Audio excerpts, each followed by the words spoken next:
The deck of an offshore installation and vessel can be a very busy and crowded place, which makes crane operations all the more challenging and dangerous.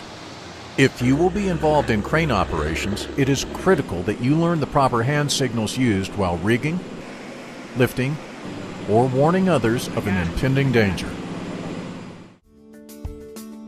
The following standard hand signals for controlling crane operations can be found in API RP2D.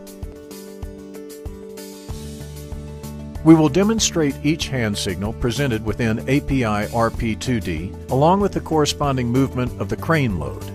You will have plenty of time to observe the signal and to practice the hand motions yourself as we progress. Let's begin with hoisting the load. With your forearm vertical and your forefinger pointing up, move your hand in a small horizontal circle.